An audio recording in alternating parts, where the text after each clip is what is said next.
Once I was hungry, I went to Shah Rukh Khan's house using our college connection. He only knew how to make omelets.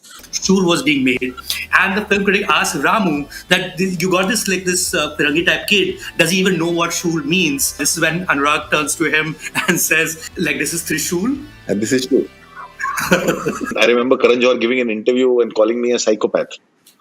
Till then, we had not met. Right. So Rajpal Yadav was leaving Bombay out of desperation, going back to Jabalpur. I convinced him to stay back. I said, I'll give you one scene role in Shool. Rajpal Yadav के बगल में दूसरा actor था, पतला दुबला सा, was Nawazuddin Siddiqui. Right. तो Nawazuddin Siddiqui said, sir मुझे भी कोई काम मिल जाएगा. मैंने कहा यार एक ही रोल है, किसी एक को मिल सकता है, इसमें छोटा रोल कर लूंगा. तो मैंने कहा मैं कोई डायलॉग नहीं, कुछ नहीं, वेटर का रोल है, इसे मैं कर लूंगा. मैंने कहा पैसे नहीं मिलेंगे. ये सर एक दिन के खाने का हो जाएगा ना, मैं कर लूंगा. भट्ट साहब would get me to write films. And Mukesh Bhatt is very miserly when it comes to giving money. So I went and I said, I'm walking out. Rather be a carpenter, but I won't work in this office. The voice says, और महेश भट्ट ने जो पैसे दिए थे वो भूल गए.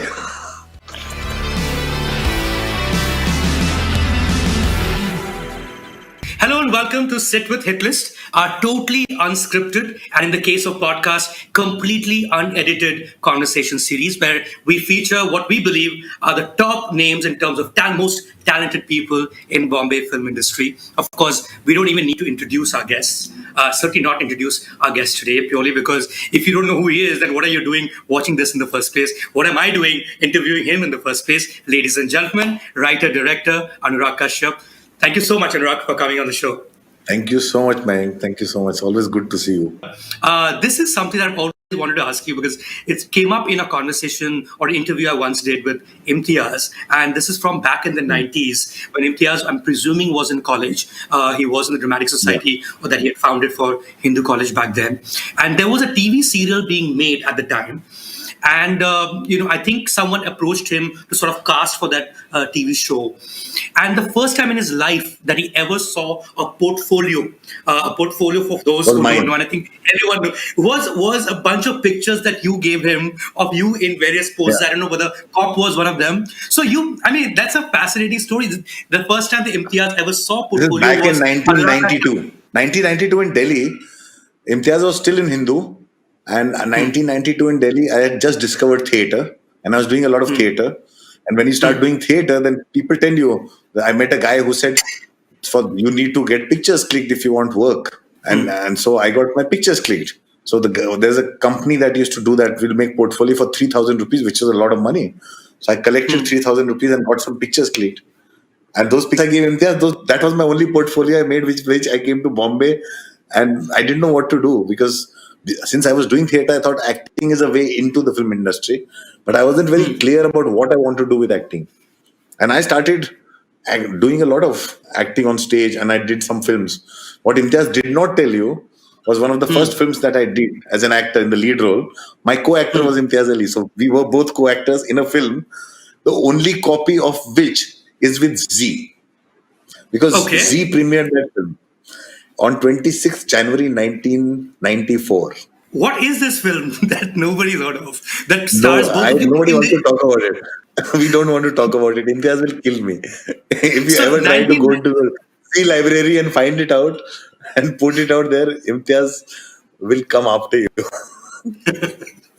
Were you guys the lead role? Were you playing the lead roles in that film, or was it like a walk-on part sort of thing? We were both the lead roles. We were the lead roles. No way. So there is some work to be done to look for. The other thing that I saw, because we're walking down memory lane, is a picture that you posted on Twitter, I think a few days ago, which was from, if I'm not mistaken, the Muhurat shot of Paanch. The Muhurat shot of Paanch, yeah. And the whole world is in there in that picture. And which year would that be, Anurag? This was 2000, I think. This was early 2000. Which is your first film as a director, which obviously you can't have an anniversary for because the movie never released. So there is no question of celebrating 20 years of Paanch in that sense. But what really struck my eye, Anurag, when I was looking at that picture, is this guy wearing a cap in the second row to the right-hand corner. And that's Vikramaditya Motwane, if I'm not mistaken. There's Vikramaditya Motwane, there's Hansal Mehta in that picture. Was Vikram working on Paanch? Was he part of the crew? Yeah. So Vikram was also one of the sound designers of Paanch. And Vikram, because I think was I had to shoot a film, and you can't shoot a film without songs. So I had songs, and I was so scared of shooting a song. I didn't know how to shoot a song. The one person that I knew how to shoot songs was Sanjay Leela Bansali, and Vikram was Sanjay Leela Bansali's assistant. So in my head, I said, since he's Bansali's assistant, he knows how to shoot songs. So Vikram had two credits on the film: the director of songs and the sound designer. So he shot all the songs in Paanch. Yeah, he's the song director.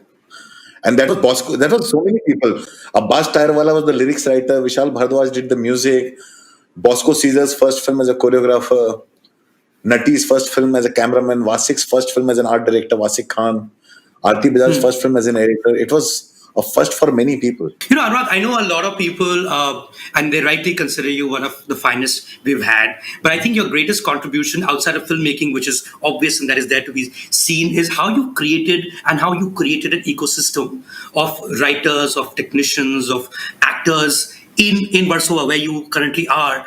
There wasn't much going on in terms of a scene. I mean, before you, Ram Gopal Verma, to a huge extent, who you worked with initially, are there stories that you remember of people who you bumped into either on the street or somewhere else in an office? Is there a favorite story? Are there favorite stories? I have loads of stories of people, how I met them and things like that. Like Sriram was always a very lazy, reluctant. He was a very good filmmaker, but a lazy, reluctant person. And I was such a massive fan of Raman Raghav and the way Sriram worked. He made Ranga Billa. And I used to write for Shivam Nair. And they gave me my first credit because I was very happily working without credit. I would do anything as long as I was working. For a script written by Shiv Subramaniam that I rewrote, they gave me credit because it was not supposed to give me credit because it was understood. I was taking somebody else's script and rewriting it because I said I had to take on it. So them letting me generously allow me to give that take. So that was what Auto Narayan was, which paved way for Satya in a way. Very strange story was a film that never got made. A script that I wrote officially first time, which was supposed to be made into a film for Kamal Swaroop as a director called Nagarajan. Okay. I found this actor who I was a fan of from stage called Manoj Bajpayee. And I put Manoj Bajpayee and the film together. The film never happened. But Manoj was going through such a hard struggle at that time. Nobody had shown that kind of faith in him. So when Ram Gopal Verma was shooting Daud with him, he asked Manoj Bajpayee that I want to make a film with you. I have this kind of film. Do you know any writer who can do this? So Manoj, without having seen any written work, took me to Ram Gopal Verma to meet him. There's stories like that. There's another amazing story is one of my most favorite stories, like how Mahesh Bhatt and Mukesh Bhatt used to be. Bhatt Saab was literally before Ram Gopal Verma happened, before anybody happened. He picked me up and he was like, "This guy is very talented," and like he would get me to write films. And Mukesh Bhatt, is very miserly when it comes to giving money. Yeah. And that struggle is so much that it was. And my closest friend at that time in the industry was the kindest to me. One of the people who were the nicest and kindest to me was Pooja Bhatt. And I would go and tell her, Pooja said, just go talk to dad. So I went and I said, I'm walking out. I'm not working in this film. And Mukesh Bhatt said, Aisa kya hai? Because he would change in front of Mahesh ji. This is why you're doing this. He said, I'll rather be a carpenter, but I won't work in this office. And Bhatt Saab didn't say a word to. I was like waiting for him to say something. And I left the office. I go downstairs and the watchman tells me, Bhatt Saab ne bola 1 minute rukne ko. So I waited. And the whole thing was because I was desperate. I had to pay rent and I didn't have rent money. Mahesh Bhatt came down and he gave me 10,000 in my hands. At that time, 94, 95, as a wad of cash. And he says, go pay your rent and do not change as a person. And for me, that's very overwhelming. So what happened was, years later, I made Black Friday. And it was banned in India. It was showing at a festival in England. And I was talking about how I walked out on Mukesh Bhatt. And I did tell this, and from the crowd, the voice says, और महेश भट्ट ने जो पैसे दिए थे वो भूल गए. And Bhatt Saab was sitting in the crowd, and I got so emotional. So I had incidents like that, which was very funny. I remember Amit Khanna, when I walked out of this TV series that Plus Channel was doing with them, and Amit Khanna drove me in a car and saying that, why are you leaving it? I say, I want to do this film that I really believe in. He says, what film is this? It's Satya. He says, we're getting so much money and I said, I don't know. I just want to do Satya. It was such a instinctive thing. And I had to write that film. At that time, I was cast in the play called Androcles and the Lion by Nasiruddin Shah. So Nasir was also very upset. I walked out of everything to do Satya. So I have those stories. I remember one actor friend of mine told me there's this very good actor who's struggled so much and given up, and he's now going back to Bombay. And can you stop him? And that time I was also doing casting for Ram Gopal Verma. So that actor was Rajpal Yadav. Right. So Rajpal Yadav was leaving Bombay out of desperation, going back to Jabalpur. I convinced him to stay back. I said, I'll give you one scene role in Shul. Rajpal Yadav के बगल में दूसरा actor था, पतला दुबला सा, was Nawazuddin Siddiqui. Right. तो Nawazuddin Siddiqui said, sir मुझे भी कोई काम मिल जाएगा. मैंने कहा यार एक ही रोल है, किसी एक को मिल सकता है, इसमें छोटा रोल कर लूंगा. तो मैंने कहा मैं कोई डायलॉग नहीं, कुछ नहीं है, वेटर का रोल है, इसे मैं कर लूंगा. मैंने कहा पैसे नहीं मिलेंगे, ये सर एक दिन के खाने का हो जाएगा ना, मैं कर लूंगा. So that's how Rajpal Yadav and Nawazuddin I met. And Rajpal Yadav turned that one scene into his scene, which led him to do Jungle. Right. And Nawazuddin Siddiqui did a small role of a waiter, which you still can see in the film. He comes and takes orders. And उसमें भी वो अपना कुछ करता है. Have you made these random cameos in films where we can spot you before you became a director? Given that you worked in so many of these films. Gang, lots of films.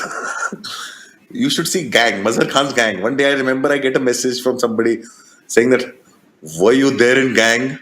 So I remember I was there in Gang. Gang is that Mazhar Khan movie with Nana Patekar, Jackie Shroff, everybody.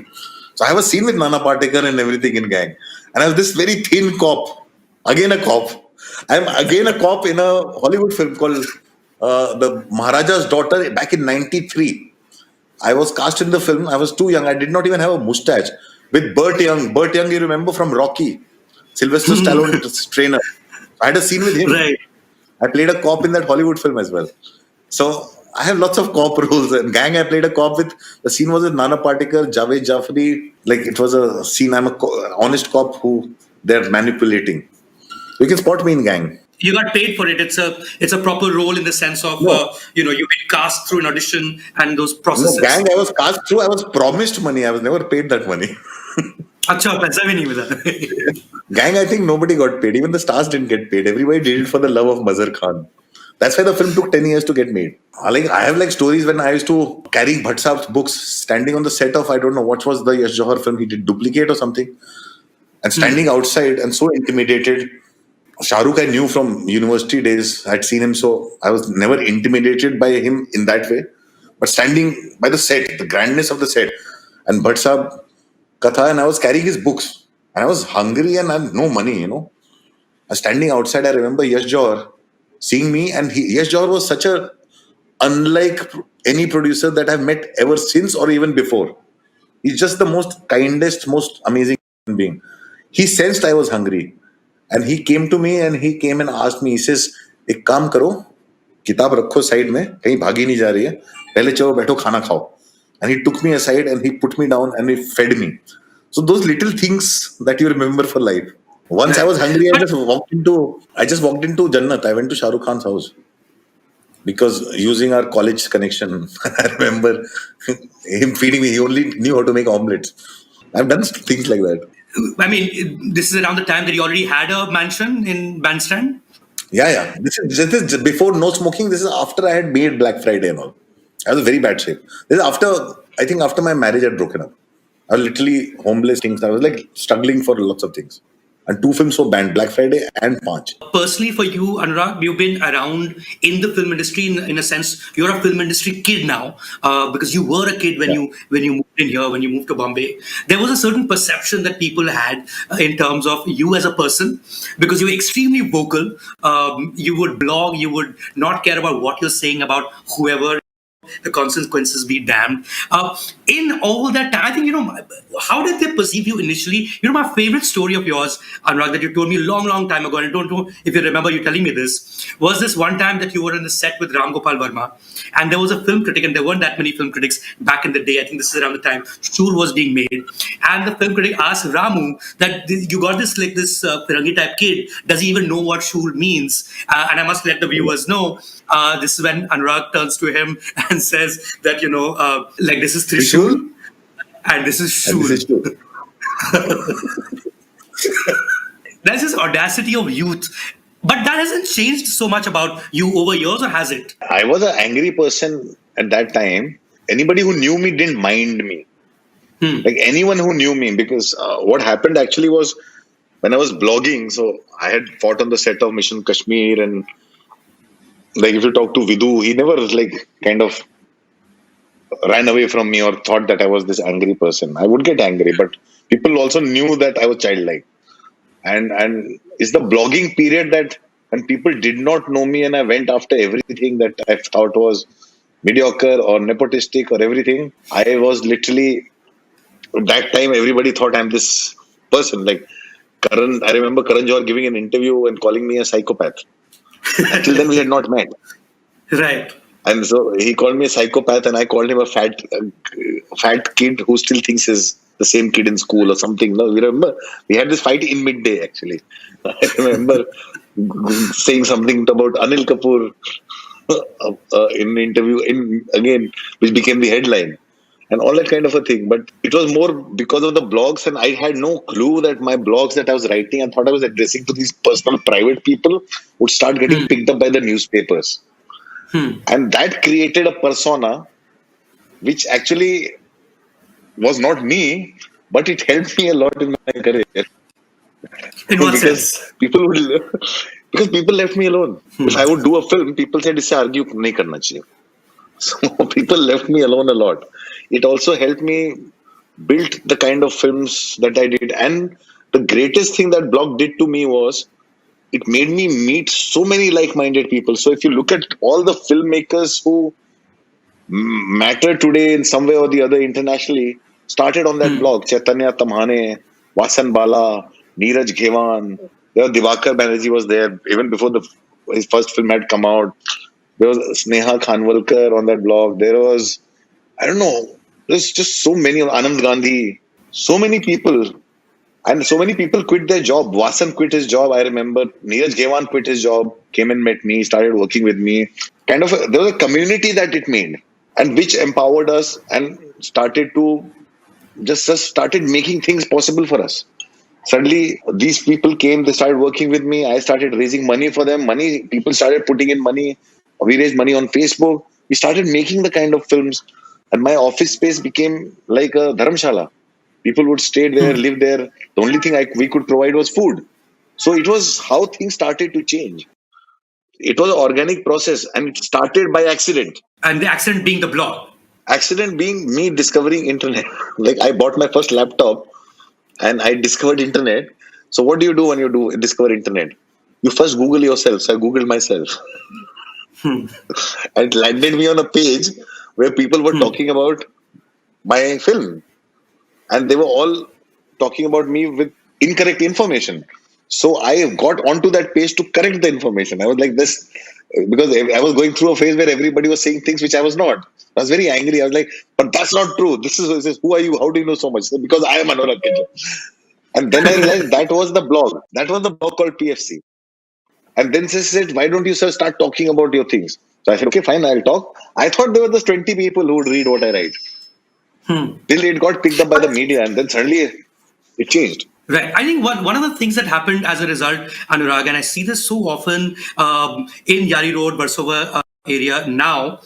I mean, I've met this one kid who calls you Papa, and maybe that is a word that a lot of people use and they say Papa. Yeah, I'm yeah. like, dude, and there's a whole cult worship which is very close to either mafia, which would be Bhai, not Papa, and like even like politics in a certain way, like they could do anything for you. I mean, have you met these kids? Do you come across them? Are they standing I outside your office? yeah, they are. That's why I kind of hide away.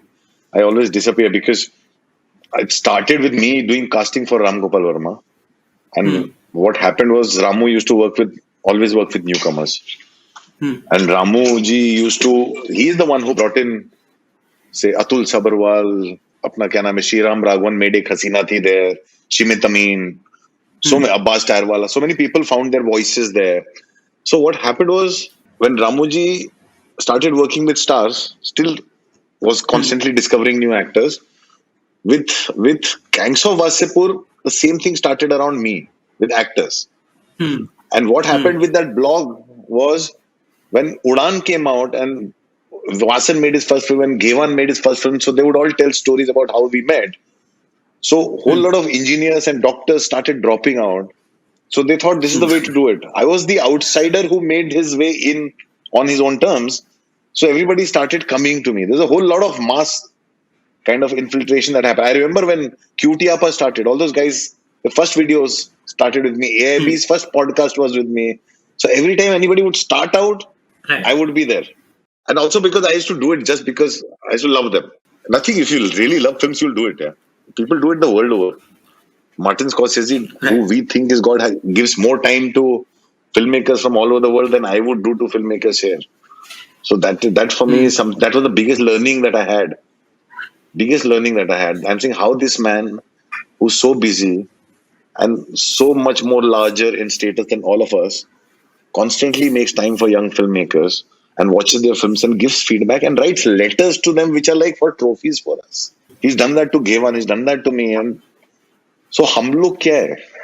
Right. I mean, in your case, the other side of your personality, outside of you being a filmmaker, is you're equally a film buff, and to a point where it would be a dream come true for you for the number of things that have happened to you as a result. I mean, I would love it was for you to meet Tarantino, for instance, or how was it for you to meet Scorsese? I mean, he would be God for you. What was it like when you first met him?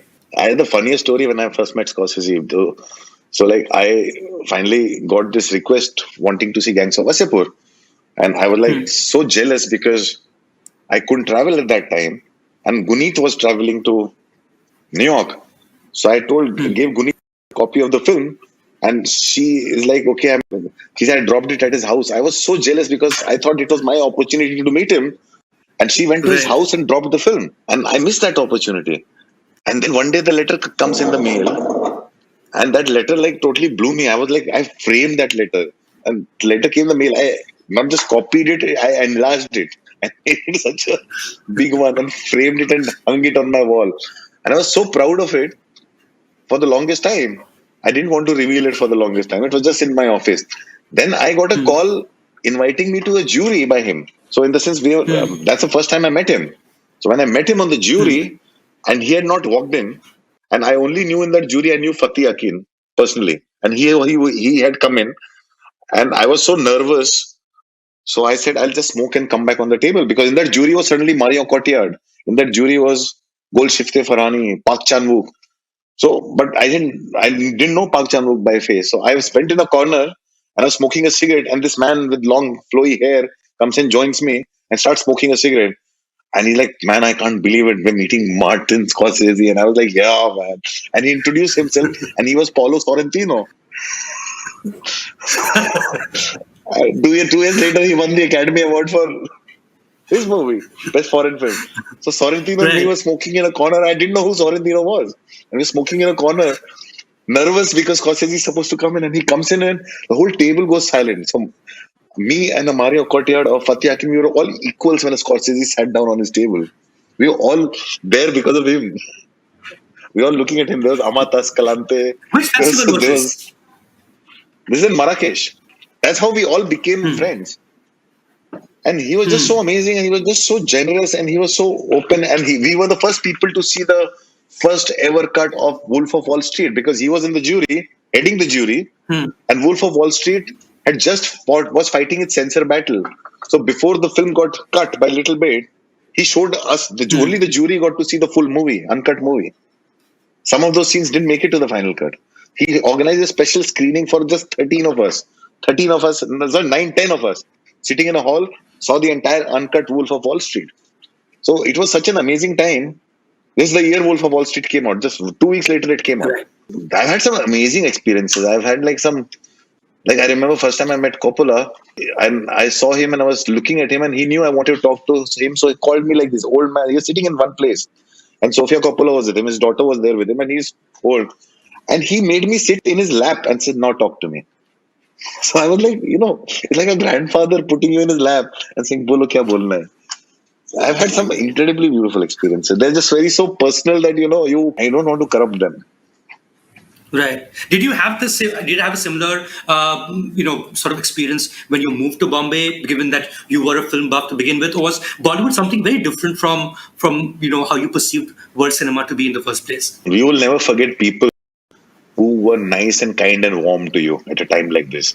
I cannot Hmm. forget. I remember when I was literally on the street, when I would be late and could not get into Xavier's to sneak into Imtiaz Ali's hostel room, I would Hmm. spend my time on the street. At that time, I remember Sanjana Kapoor knew that I was doing theater, and I was the only person allowed to use Prithvi as my toilet in the morning. Like I could Hmm. go to Prithvi and do that. I cannot forget that. The first person who Right. was warmest and kindest to me was Shashi Kapoor. Because I remember my moment when I first time performed at Prithvi. I'd come from Delhi with a play, as part of a play with a one dialogue role. I had one dialogue I had to Hmm. speak. So when I walked into Prithvi, and I had my entry.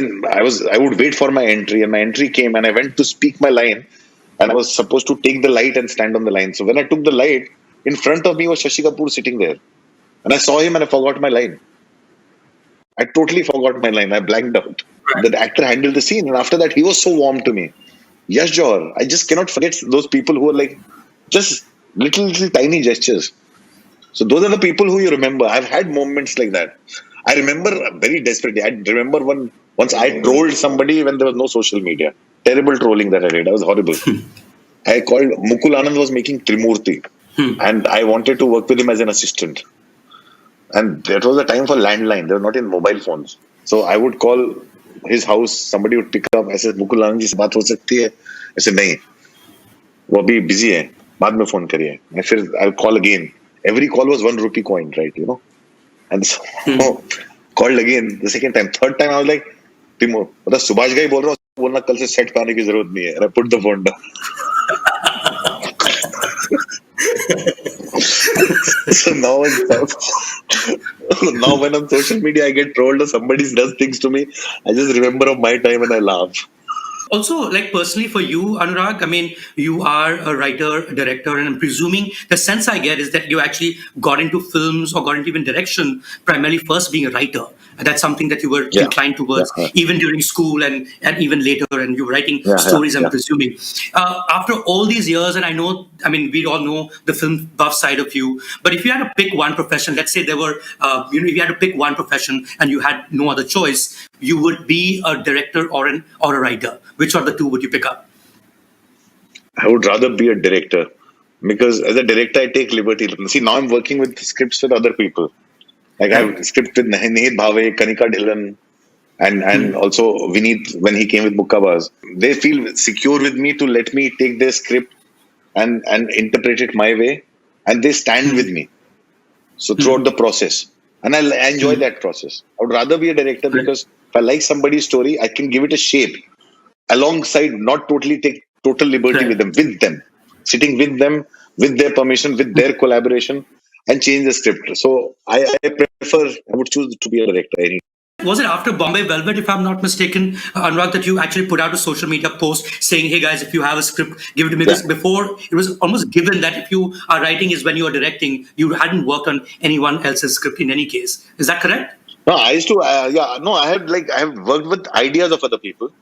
I have collaborated with other people. Right. Like Gangs of Wasseypur came out from the idea of Zishan Kadri, and I collaborated with writers Right. on that. I collaborated on Hmm. Bombay Velvet Hmm. writers, but yeah, it was always something that I was in. It totally, it was organic process of start to finish that I was there. Right. But last Yeah. three Exactly. films, I've taken a script that is already written and have more Hmm. objectivity on their script, including Sacred Games, and worked on that. Right. So all the Sacred Games, Man Marziyan, Ghost Stories, Mukkabaz, and now Choked. It's all Right. other people's writing that I take, and I take liberty on that, and they give me So that kind of a faith and freedom. Marzia. Now, when you got onto that film, a good portion, I mean, I think for 10 days of the shoot had already happened. The film had already been shot with a different director, with Yeah, different actors, right? yeah, How yeah, was yeah. that like for you as a creative professional to enter a scene so late in the day, like completely as a professional director rather than a writer director? It was not very difficult because that the earlier film had been shelved, And they Hmm. asked me a question: would you like to see because they first gave me the script without saying Hmm. anything. Like Anand Hmm. Rai reached out to me, says, "I want to send you something to read. Tell me if you like it or not." I said, "For Hmm. what?" He said, "No, just to read." He didn't ask me that will you direct it or not. I Hmm. reacted very strongly to the character of Rumi. I said, the girl's character is what attracts me in the film. They asked me, "Karega?" He says, "मैंने कहा हो नहीं रहा." He says, "नहीं वो तो खत्म हो गई, shelve हो गई. We spend a lot of money on it." I said, "If I will do it, then I will do it my way, the way I do a fresh film. I'll cast my own. I'll do music on my own. I will not use anything from the old film. I don't even want to see the old film." He was Right. okay with it. I thought, why would Hmm. he be okay with it? And he was very okay Hmm. with it. He said, "देखो जो करना है कर, मैं कुछ भी नहीं बोलूंगा." So I did that. So I literally recast the film. My thing was like, I wanted to, the way I do about my casting, I said, I need a girl who is Punjabi in the first place. Hmm. I don't want to work with a girl who's a non-Punjabi to make a Who film was that's it set in before? Punjab. I think earlier it was Ayushmann Khurrana, Bhumi, and Vicky.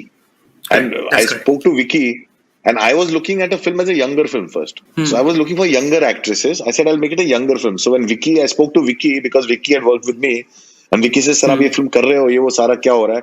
I said, "See, Vicky, I'm making it a younger film. So if I make it a Hmm. younger film, you have to do the older role. But let me first figure it Right. out who I am, because until I don't find Rumi, I can't cast the film. I need to find Rumi first." And we chased a lot of Hmm. younger actors. I sent the script to younger established actors. I tried newcomers. I spent a lot of time with Sania Malhotra, like thinking of her, this, that, everything. It just somehow things were not working out. I accidentally met Tapsi Pannu and met her on a flight where she was very formal. So my perception of her was a very formal person. I was traveling with my Hmm. daughter, and she was traveling, Hmm. and she looked like a very quiet, formal person. None of the roomy in her. Hmm. She Hmm. is also Kanika Dhillon's very good friend. So one day, Hmm. Kanika and Tapsi were hanging out with me, and that was a different Tapsi. I was totally blown. I took Kanika aside. I said, "ये तो है Rumi. This is what you want." He said, "But आपको तो छोटी चाहिए." मैंने कहा, "script change करो, हम बड़ी कर देंगे इसको." And then we started rewriting the script. So we called Tapsi, and then when Tapsi came on board, then I called Vicky. I said, "हम लोग Tapsi के साथ करें. Now you get to play the younger role. We need to find the older guy now." So that's how Right. the process is. For me, it's always like choked. It was first important to find Sarita. Before, Hmm. till I don't get Sarita, I can't do any other casting. So everything will be based around that. So that has been the casting process like that. Anurag, a lot of people who've been on this, who have worked with you in the past as actors, who've been on this podcast, they've spoken about your direction process. And I mean, frankly, if there was someone who was not really an amazing actor and knew their chops like from start to finish, they would not be able to survive your process. You don't say cut apparently, and you don't say action Yeah. apparently. You don't. Nobody knows when you're going to stop a particular scene. It can just go on and on and on, where the actors don't have their lines ready with them, or they could have been lines on that day itself. Is there a template that you've sort of developed over years, or is somebody whose works you've admired and taken some elements of that from there? No, no. This is something that I have refined over the years now. Now this is Hmm. the way I work. But when it started, it was not having any other choice but to do it this way, because we had no money when we were making Paanch or Black Friday or Gulal. When we were shooting Gulal, we were like Hmm. constantly trying to find places Hmm. that were lit enough so that whatever we shoot will be seen. So we were dependent on people lighting up their own homes in Diwali, and we were shooting there. So we had to improvise the scene based on that. So every scene would change itself. Black Friday, we had no money to go and shoot. In the sense, we had a budget given, and I wanted to shoot it authentically. I can't just randomly shoot in my street and say, "Believe this is Javeri Bazaar." We had to go shoot there. Hmm. I've had to figure out constantly how to shoot to make it look big and authentic. One thing I'd learned: if your low budget films looks low budget, nobody's gonna pay attention. So while Hmm. watching the film, people can't say इसमें तो खर्चा नहीं किया. So I have developed the style, and then I've refined it over the years, and it works for me very well. And also, having been very bad actor on screen in my early days has taught me how to direct actors and how to get the best out of them. And it's very important for them to trust me. Actors have to totally put their trust in me, otherwise I can't extract performances. If they doubt me, then it becomes very scary process for me, because my process is scary for somebody who doesn't know. But if you ask Hmm. my team, they enjoy the process so much they never want to go back to the normal filmmaking. So every actor and everybody who works there They don't like going back to the normal world. How can you have a conversation with Anurag Kashyap and not bring up Bombay Velvet? It has to become part of Yeah. some conversation in some form or the other. And I have to tell you this, Anurag. I happened to watch the film again quite recently, and maybe the first time I watched it was so much about the plot, and I was just like looking at Nariman Point, and when will you get to that element of the plot? But this time I watched it like Scarface. And for me, it's the same Miami, and it's the same, the Art Deco architecture of Miami. A man comes to town, a stranger comes to town, and his rise, as it were. Were you deeply inspired by Scarface when you were thinking of, or when you're writing, or when you're filming Bombay Velvet? I think there's a lot of influence of everything from Scarface to a lot of early cinema, White Heat, and all those movies were the big influence. What's his name? Edward Robinson was a big influence. And Scarface, not the new one, but the old one. That Right. was a big influence. The Paul Mooney Scarface. The Paul, yeah. So all those things were a big influence on that. And we wanted to create noir and art deco. But every building we recreated, everything was based on real buildings that existed in Bombay. So it was all those things combined with the story of Nariman Point. Built around, Right. you need something to build the story around. So a lot of facts and things, because Bombay used to have these boxing rings and all those things. But I think it's because such an immediate history and such a short period of time, there's no relatability for people. And expectation from the film was just far too much. There's too much media attention, interest, put everybody on a back foot. It's still a nightmare. But of the things that the film managed to achieve, which is a lot of what your films tend to do, is it became a bunch of memes. It became a conversation piece. It became a talking point. I'm going to finish this conversation with a few things that have become talking points. And if you could remember, if there are any stories behind those things, Anurag. One is the one thing that we all remember when we think of Dev D, for instance, is emotional atyachar. It's a line. It's these two words that you came up with. Do you remember how you came up with those two words? Because they sort of define that film in a real sense. Yeah, there's a story behind it. Because that song, na Pardesi, the song, there's a line called Ipke Hoge Agge Yaar. So there's a line in the song. So he made me hear that song. I heard it like Ipke Hoge Atyachar. Agge Yaar sounded like Atyachar to me. So Atyachar stayed in my head. And I was trying to figure out a song, and Atyachar stayed in my head.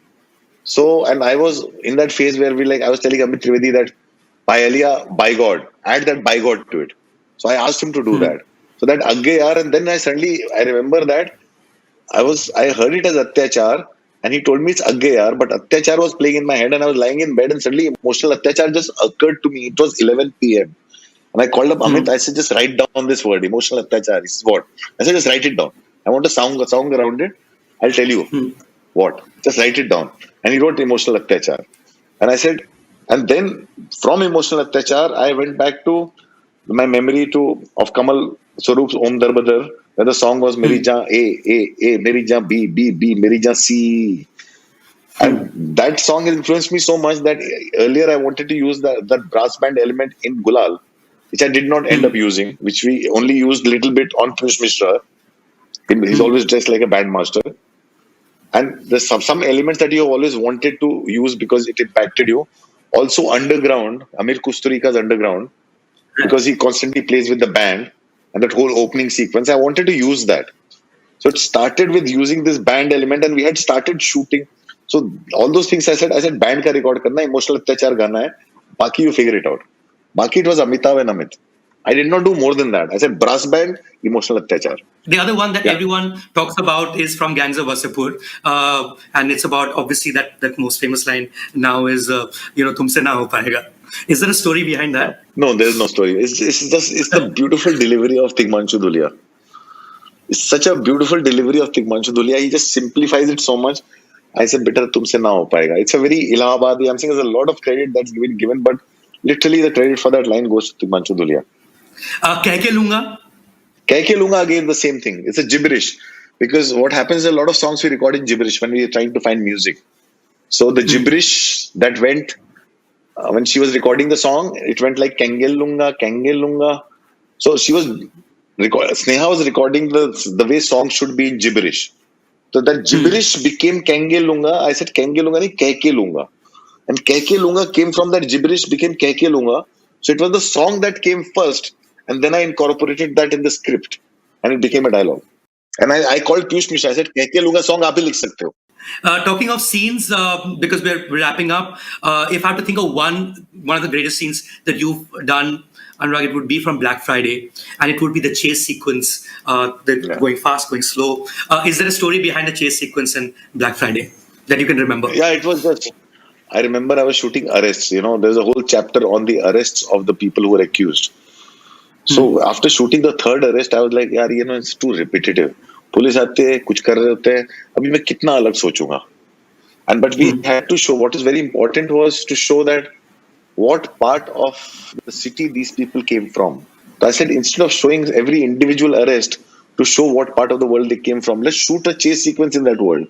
Through the chase, we see the lives they live in. Through the chase, we see the tiredness of the police. Because the stories were both sides. Or police was tired. कोई निकल जाता था हाथ से, कोई पकड़ा जाता था. So instead of shooting 10 different or 12 different scenes, I made it one scene which had everything. So we shot on those difficult places where they lived. So you saw people living on the nala, on the pipe, and the chase across, and how how Bandra West to East it connects, and how people kind of run through, and just seeing the mass of people that is there. So that chase became a kind of a metaphor for every arrest and the police's exhaustion of it. So that's how the thing was. But that came after shooting 4 arrest sequence, and I couldn't find any more new idea to show an arrest. Thank you, Anurag. Thank you so much for doing this. Thank you so much. Thank you so much. Subscribe to Midday India. Get direct notifications on all our videos by clicking on the bell icon.